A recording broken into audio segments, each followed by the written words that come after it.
Good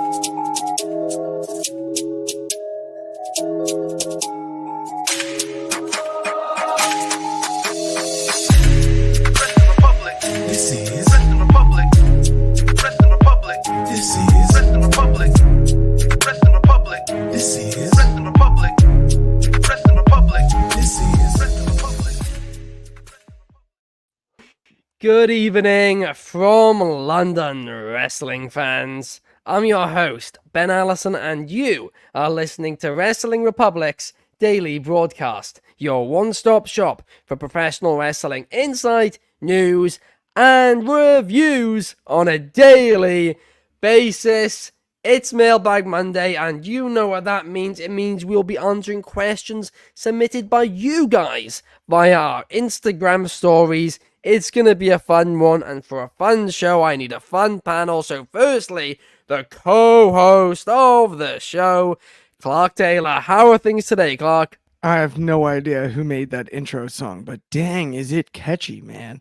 I have a weird feeling I might see him tomorrow, but either way, I'm stoked about today. It's Monday, October 16th. I'm not normally this fired up on a Monday, but I am just happy to be here. We've got good wrestling on tap all week. We're in prime time wrestling content wise because everyone's talking about it, positive or negative. And so I'm just stoked to get into these questions, Mailbag Monday, and let's get after it. And then we've also got a super original daily crew here, which I'm just as almost equally hyped about. Absolutely. We'll get into that in just a second. And shout out to Chaos for making that intro theme as well. Like you said, it's going to be RC Tuesday, not Wednesday, tomorrow for the Raw review. We got a comment here from Cool Gamer. But, hello, welcome to the show, Cool Gamer. But also joining us, we have the other man who will also be on tomorrow's show, and that is the head of reviews, Coby Galenzoski. How are you, Coby? What's going on? Mailbag Monday time. Let's do this. We're here. Like you said, it's an OG3. I'm pretty sure this was the 3 on the very first daily broadcast. Tell me if I'm wrong. It might not be accurate. I think I am right. At the end of the day, it's hyped. It's always going to be a fun show when I'm with Clark and when I'm with Mr. Ben Allison.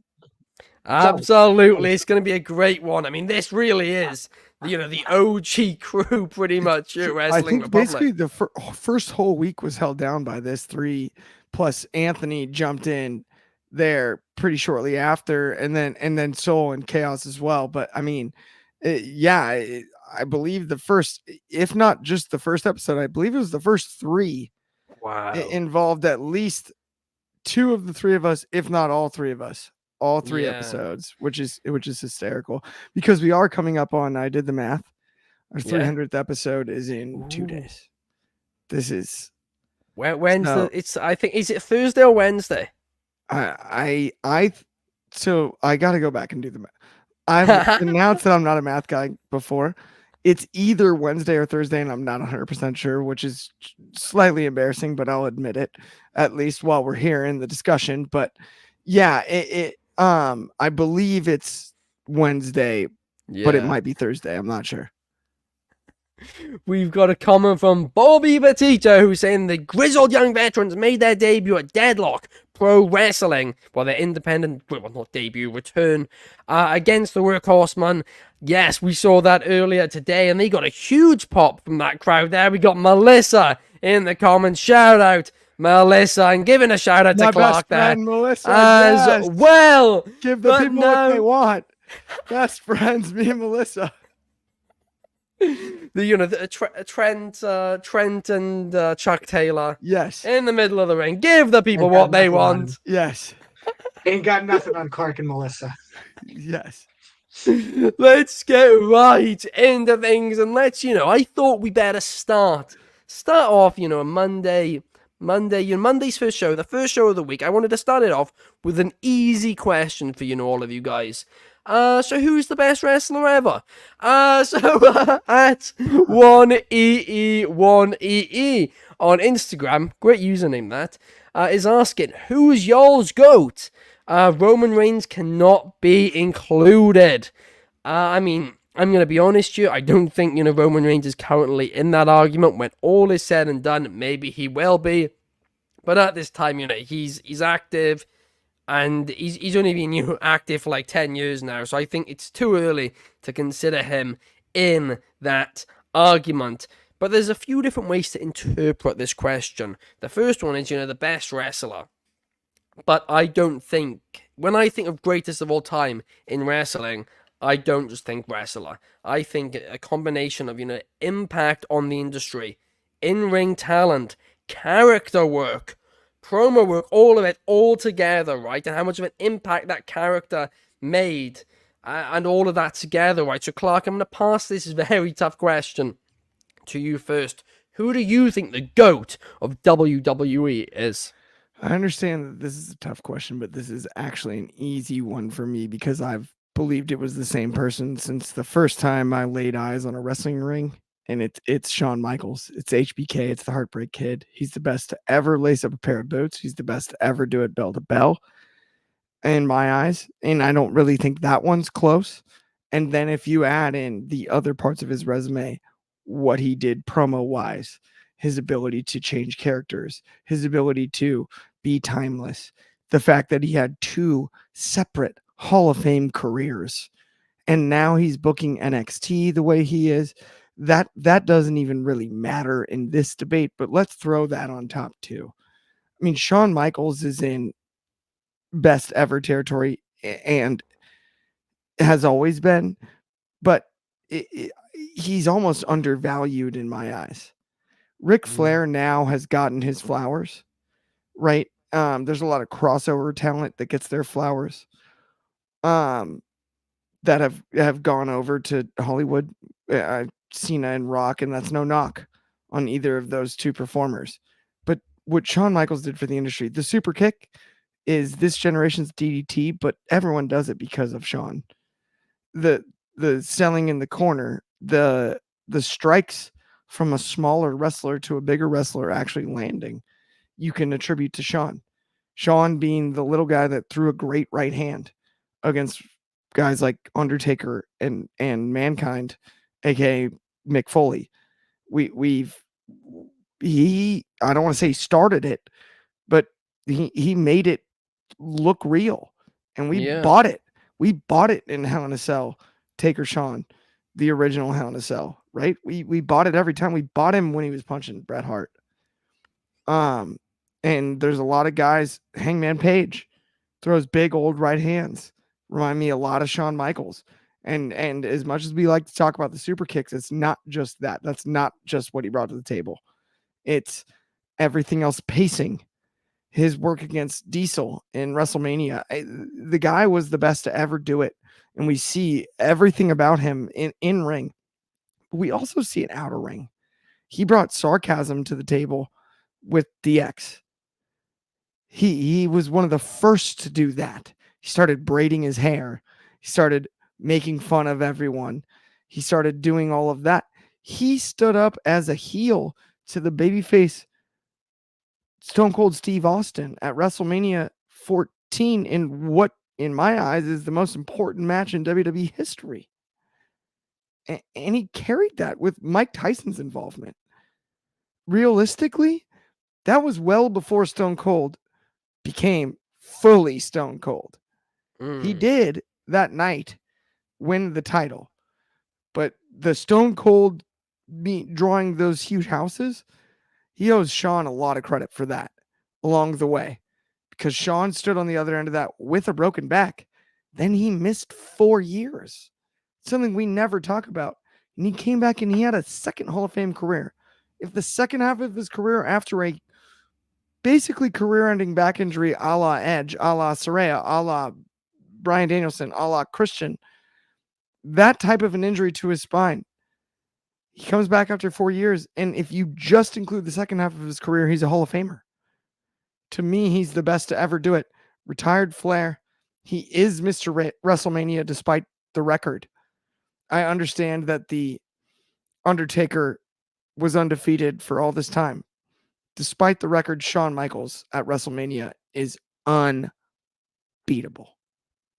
Yeah, no, I mean, Shawn Michaels is certainly one which is, it's difficult to argue. I think his name is probably the name who comes, up the most when you're talking about the greatest of all time. But Kobe, do you agree with Clark? Think you can agree with there, and there's definitely elements that we can mention and talk about regarding Shawn Michaels' impact, Shawn Michaels' current impact right now, the fact that he had essentially two different runs of the company, and they were completely different and completely impactful.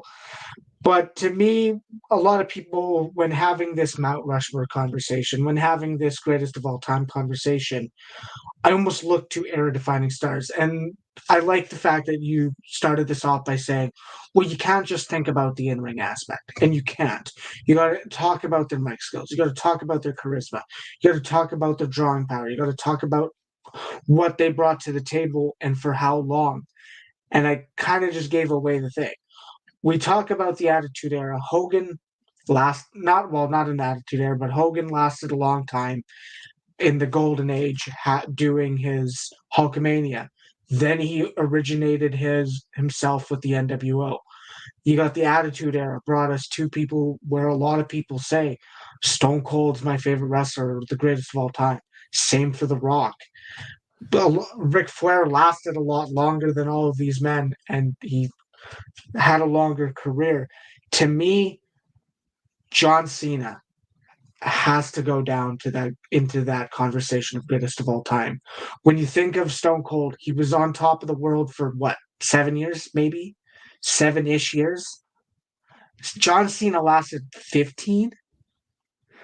Like, I mean, there's a lot of in interesting things that we can talk about John Cena.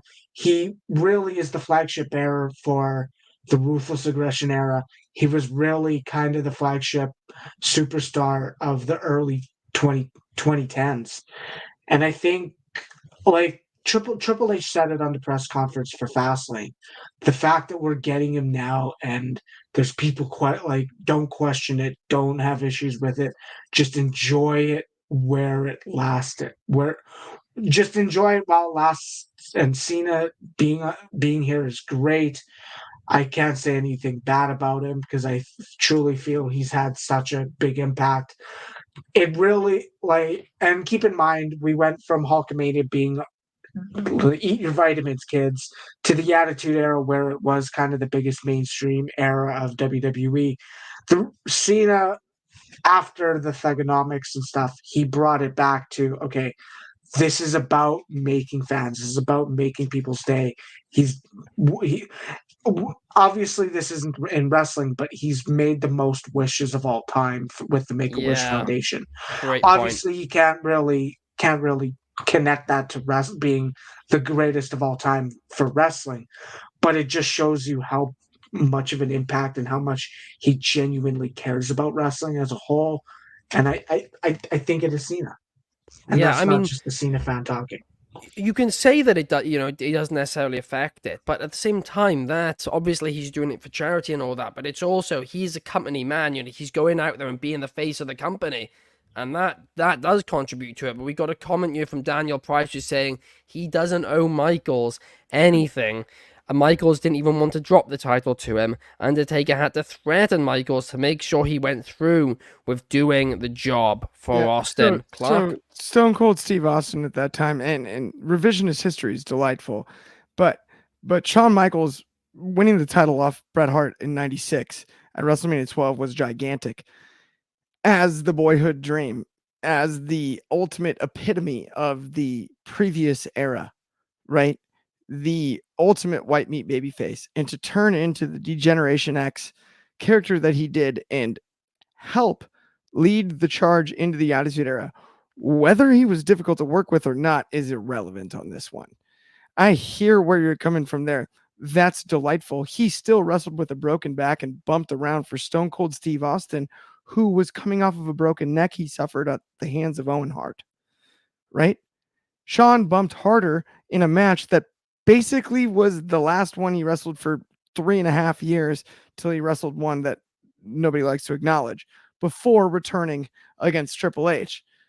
The guy did everything that he could have. So yes, I love the speculation on, yeah, Undertaker had to threaten him, but did he still do it? Yes.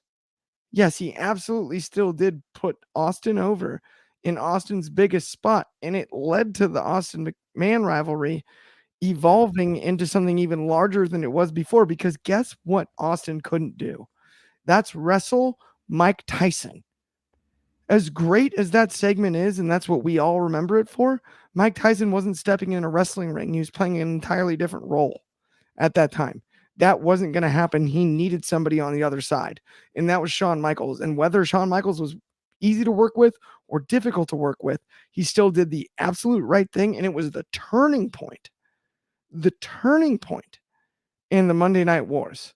It was the key to the whole thing. And without Shawn doing what he did and wrestling the way he did, it's not even possible. So if we can speculate on how difficult it was to convince him to do it as long as we'd like, but guess what he did? He did the job. I mean, that is a great point there, but going back to the original argument now, who is the greatest of all time? Clark, you said HBK. I think that's a fantastic, choice for who the greatest of all time is. But I'm going to give a bit of a wild card here, right? And I'm going to say someone a bit, I guess, controversial to mention in this argument. But I said it in the intro for this. When you talk about the greatest of all time, you're talking about somebody who's had a big impact on the industry. You're talking about somebody who's been able to reinvent themselves, both inside and outside of the ring, and nobody has done it more and more successfully, in my personal opinion, than Chris Jericho. I know he's still active. I know he's not, being in the same spotlight at times, I guess Shawn Michaels was, and several others were too. He was never, the top guy for WWE. But even still, I mean, this guy left WCW, right? He was a big part of that cruiserweight, that iconic cruiserweight division. He left WCW then. He then jumped over to WWE in one of the best debuts in WWE history. He had beyond the Hall of Fame worthy WWE career there. And, I mean, he reinvented himself multiple times in WWE during that run, right? I mean, he put so many talents over towards the end of it as well. I mean, let's not forget, he really elevated Kevin Owens on the main roster with their storyline, and I think that's one which a lot of people forget. That took Kevin Owens from being, a hardcore wrestling fan's, favorite wrestler, to him actually being, adored by a lot of casual fans. Yes, the John Cena segment the year prior helped, but that Jericho feud really, elevated Kevin Owens to that World Championship or that Universal Championship scene, and it was an absolutely phenomenal storyline. And then Jericho said, hang on a second, I want to mix it up again. And then he jumps over to New Japan Pro Wrestling and does their best-selling pay-per-view in their history, where he headlines it against Kenny Omega in an absolutely phenomenal match, which brought so many eyes to Kenny Omega. And then, of course, AEW formed, and Jericho jumped on that then as well. He decided to be the face of the company when, they had no Jon Moxley or anything like that. Before all of them joined, he joined the company, and if he didn't, would Jon Moxley have joined? Would all these other people have, jumped ship? We don't know. We really, really don't know. Jericho, I think, had such a huge impact on the industry, which a lot of people don't realize, and I don't think a lot of people will realize until his career is over, unfortunately.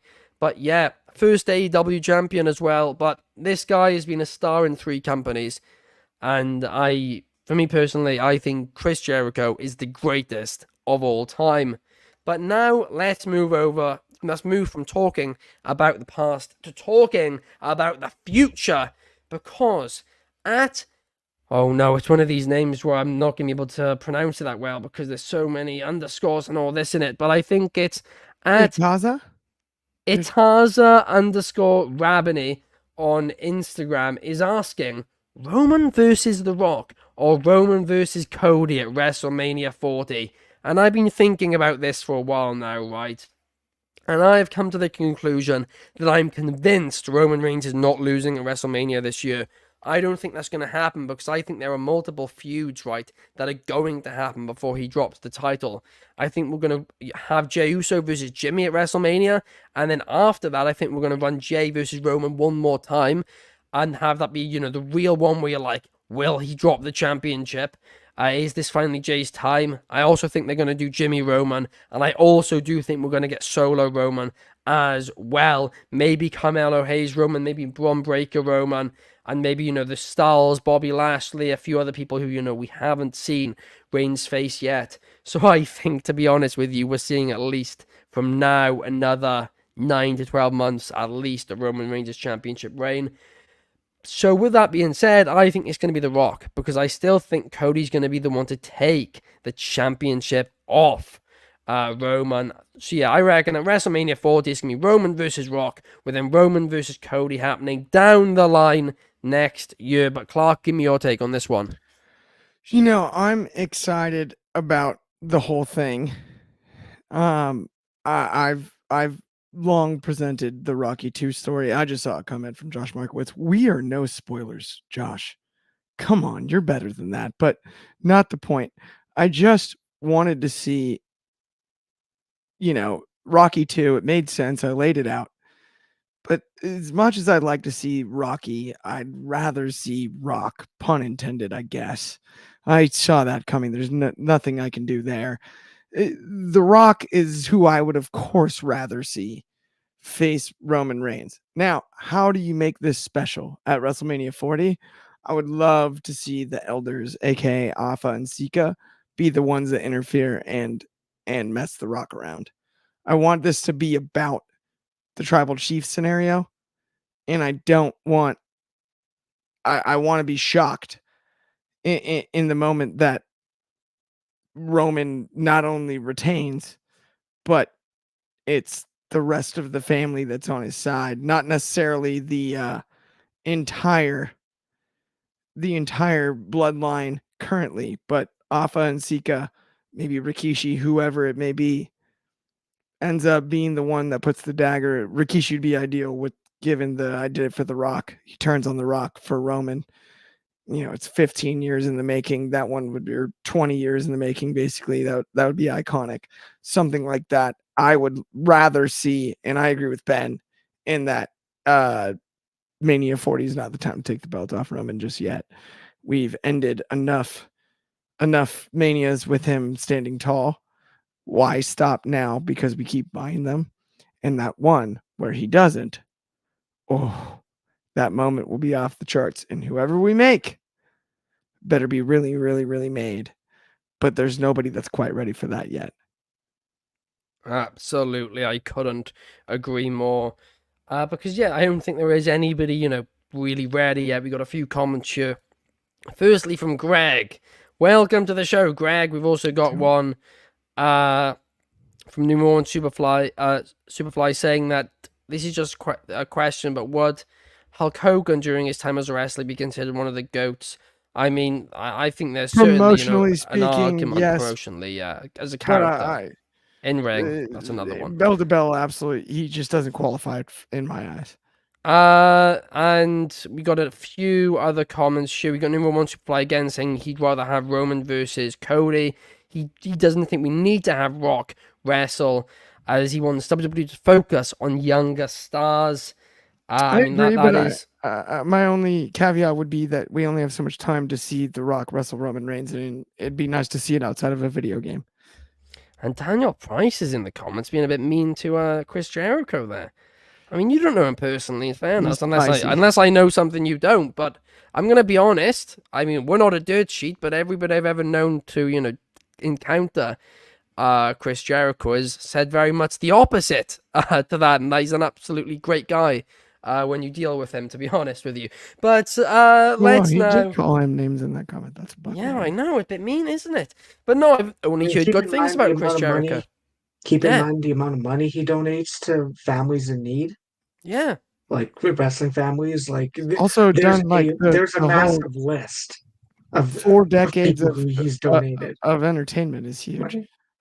Yeah, and Yeah. Josh Markowitz, shout out Josh, Isn't that is 4? saying Jericho's put people over in AEW constantly as Almost He well. tries to. He three tries and to. a half. But He now tries to let's. put people over. No, he does put people over. No, he has. He's put people over in the He company. tries, but what has that done for Action Andretti's career? I And don't our know. next Well, debate: yeah, but that's not his fault. That was how It's Action not his Andretti was booked fault, after the but he fact. tries to. Has He tries to Jericho put ever people taken a over. relevant loss? Oh yeah, WrestleMania 19. That's right. Right, anyway, let's now move on. And let's move on to what the best premium live event of the Triple H era is. This was asked by at yours truly _.j on Instagram. Great question here. Kobe, what is the best pay-per-view so far of the Triple H era? A Triple H regime. So there's a lot of moments and matches, and a lot of people could say Extreme Rules 2020, 2022, simply because of that. The one of the greatest of all time, one of the greatest returns of all time. But as a pay per view, I don't think that just having that final moment is good enough for it. To me, there's kind of a short list. WrestleMania 39 Saturday, or night one, as we would normally call it. I don't know why they say Saturday and Sunday instead.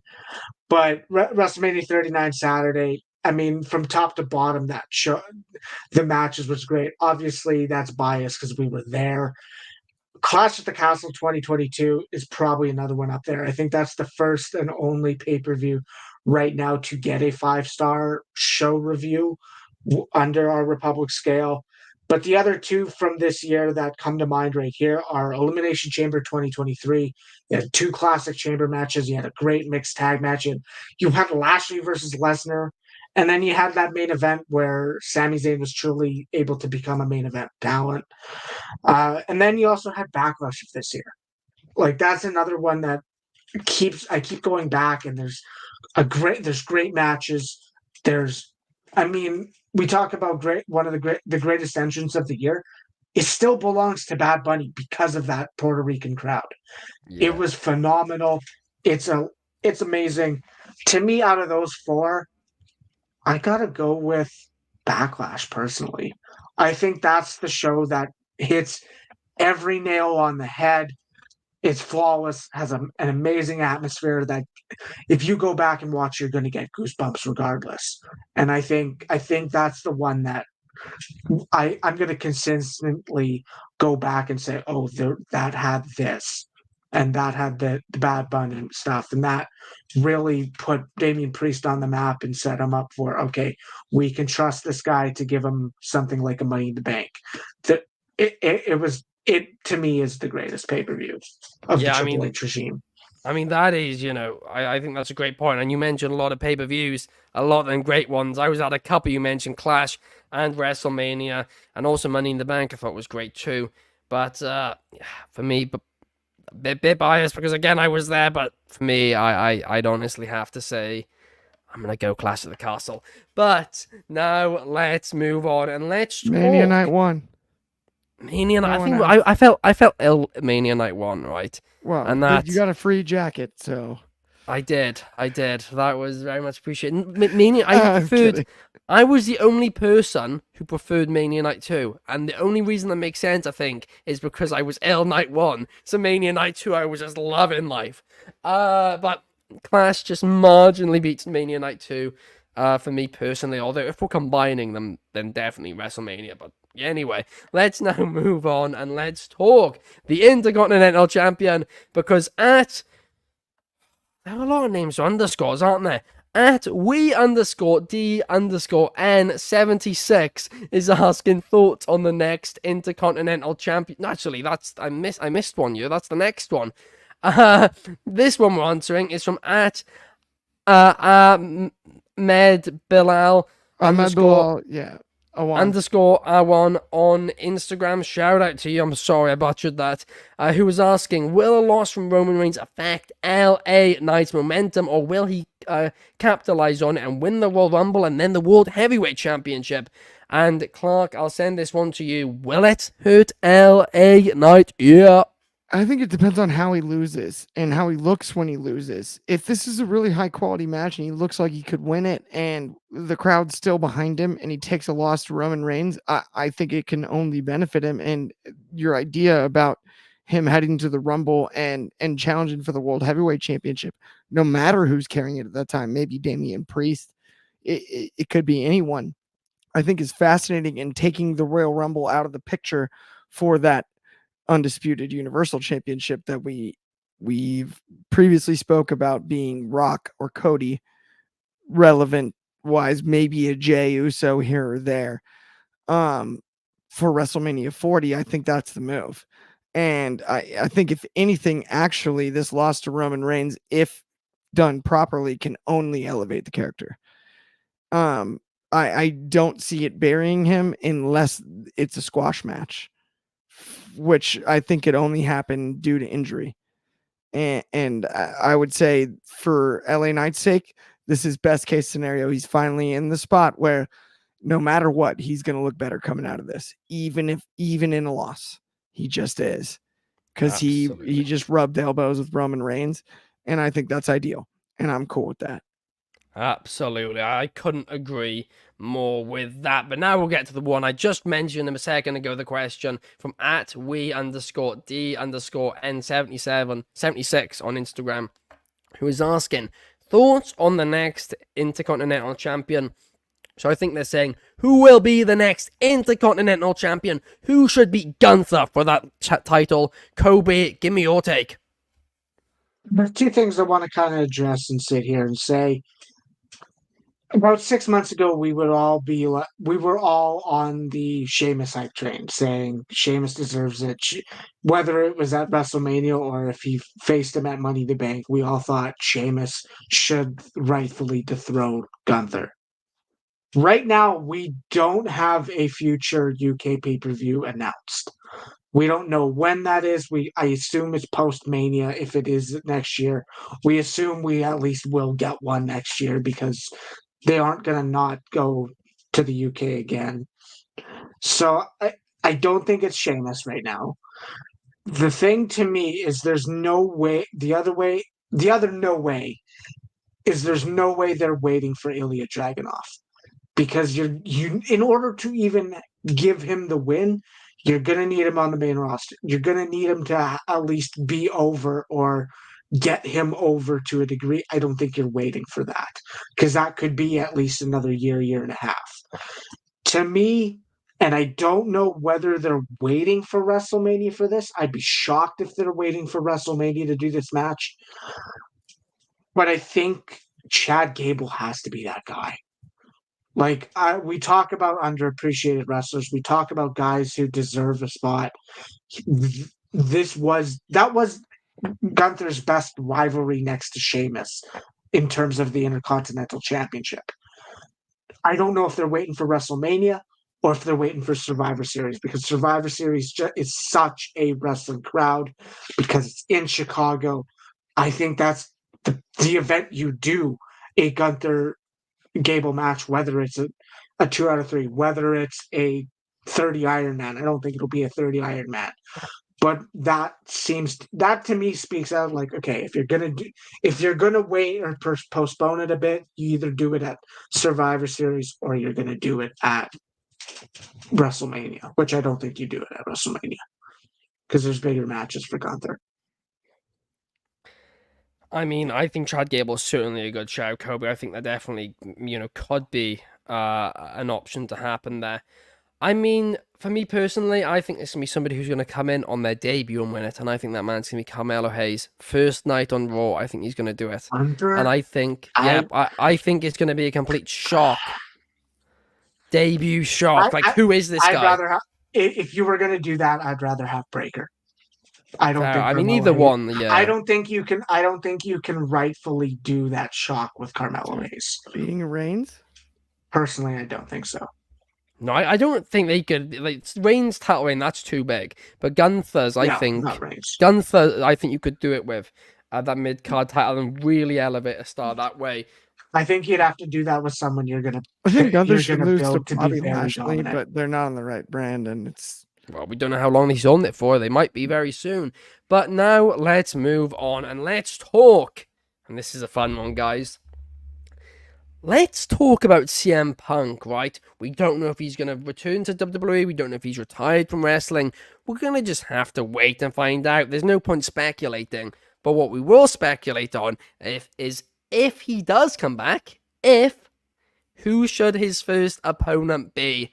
And I'm going to throw in a wild card there. I know there's a few obvious ones, but I'm going to say Cody Rhodes. And the reason I'm going to say Cody Rhodes is I think there's a story there because Cody Rhodes left AEW basically the same time there or about that CM Punk joined AEW, right? And obviously they're not going to acknowledge AEW on, WWE TV, but they could touch on it, they could be, CM Punk could confront Cody and say, you were running from me.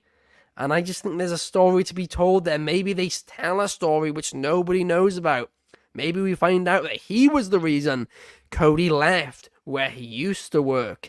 I think there's, a few moving parts in that story which could be very interesting to see. And I would very much like that. Bobby Petito is saying he would love CM Punk versus Jey Uso. And Anthony Manzano is saying Braun Breaker. But what about you, Kobe? I'll head to you first. Who would you like to see as CM Punk's first opponent in WWE if he returns? I mean, just want to clarify. I think Mr. Manzano was talking about the next IC champion. It's not for CM Punk's opponent, which is fine. Doesn't matter. At the end of the day, there's kind of two top names that we can kind of sit there. Obviously, Cody Rhodes is probably a third choice, and I don't know which one to go with. But I mean, to me, there's been a lot of teases around it. Obviously, they might be coincidental, but I think the move is CM Punk versus Seth Rollins. I think Seth Rollins is that guy that you're already beating so many people. You beat Finn Balor, you're beating Shinsuke Nakamura. He's probably going to beat Drew McIntyre, and I don't think you're going to run back Seth versus Cody Rhodes anytime soon. At the end of the day, Seth is going to need a big opponent for WrestleMania. I don't think it's Gunther. I'd like for it to be LA Knight, but I'm not hopeful in that case. Like, I'm not assuming it would be him. But I think if he was going to come back, CM Punk versus Seth Rollins at WrestleMania, what a match to actually do. With Seth Rollins basically on the run of his career, with being what he is right now, he deserves all the flowers. But I think there's only one other name that I'm sure Clark will mention, but I think right now it has to be Seth Rollins. Yeah, no, absolutely. Not gonna mention Seth. I think that Good call, but nope. I'm gonna be honest. We're gonna peel back the curtain for a second. I was initially going to say Seth Rollins, and Clark talked me not to say it, so Clark could say it. So Clark, I presume, is now he's going through his wheels are spinning. Who should I say instead? No, I changed my mind long before I. Okay. Up Seth Rollins. Who is it? Who is it gonna be? I've known it the whole time who it should be. It's Maxwell Jacob Friedman, the AEW World Champion, or it's Jack Perry. Because the only route back for CM Punk is to come back to AEW, and this was all a joke the whole time. I'm done with this. I'm done with it. He's not going to WWE. He's not showing up at Survivor Series in Chicago. It's Triple H would be my third. And I would like to see him against Triple H at Wrestle Kingdom in New Japan. Not in a WWE ring or an AEW ring, right? Just a neutral site. I feel like that would be delightful. But at this point in time, CM Punk's not coming back. It's over. The joke is either over or the joke's on us.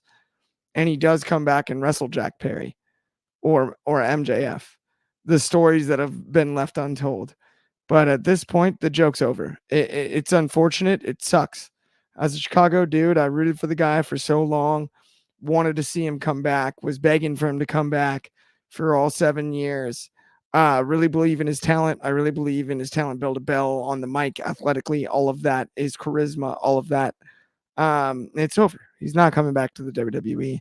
and there is no logical opponent. If there was, it'd be Seth Rollins or Triple H, and neither of those are on the table in any way that makes any sense, or anything like that. The only thing that makes sense is we all got worked, and all of a sudden they hit that music and the whole crowd boos as he is approaching either a Jack Perry or an MJF, because as far as wrestling storytelling is concerned, it doesn't make sense anymore. It's not fun anymore.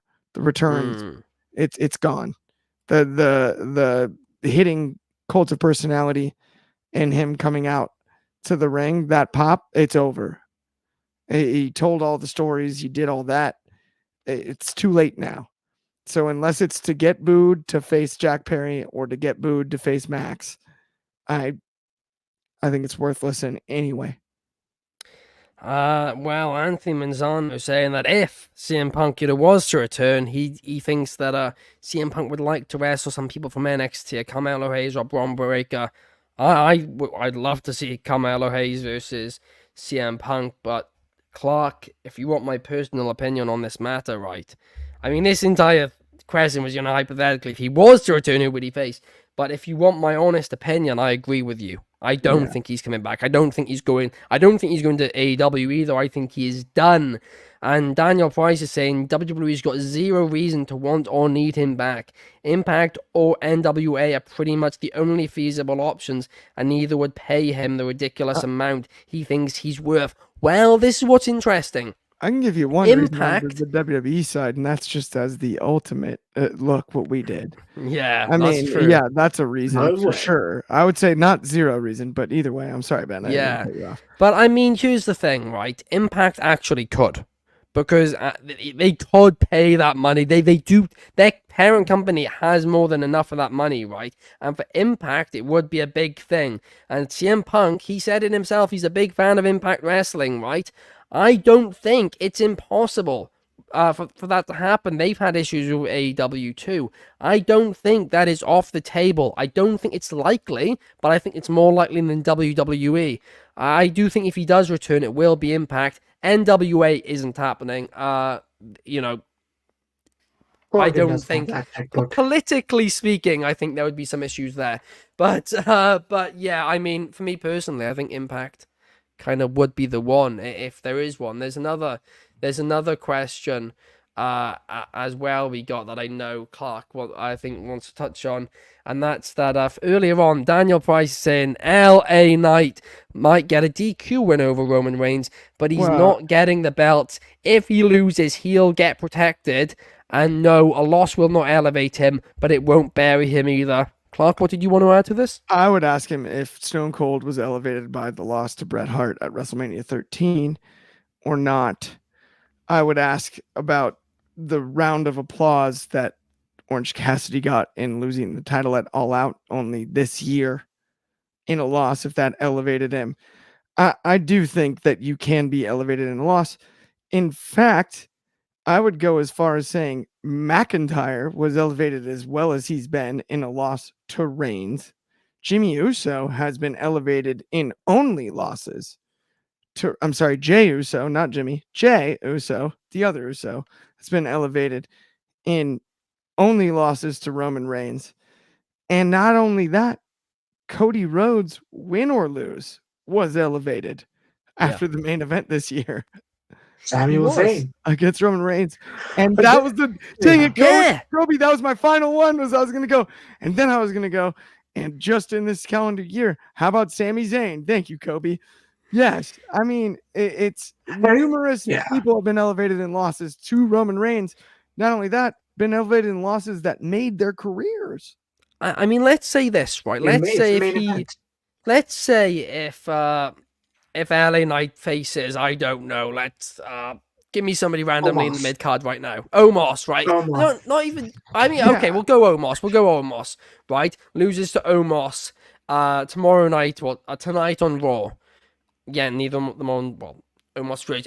Anyway, let's say that match was to happen and LA Knight was to lose. No, it wouldn't elevate him. But when you're facing somebody with a record and this run that Roman Reigns is having, Just by losing, just by giving him a good fight, you're being elevated, right? It's wrestling 101. But talking about things which are 101, YouTube 101, is that you guys please should like and subscribe, because that helps us out massively. It really does. We really appreciate all these comments today. We love you guys being with us. It's been such a fun and packed show. Sorry we couldn't read them all. Make sure to submit, more questions next week for Mailbag. And make sure to tune into the show tomorrow night, the same time, for the Raw review with Clark and Coby and Chaos joining them there as well. That will be a banger of a show. If you're on Spotify, audio only, please give us a cheeky 5 stars. Those help us massively too. But thank you guys for joining. Thank you to Clark. Thank you to Coby. And we will see you guys tomorrow night. Enjoy the season premiere of Monday Night Raw. Peace.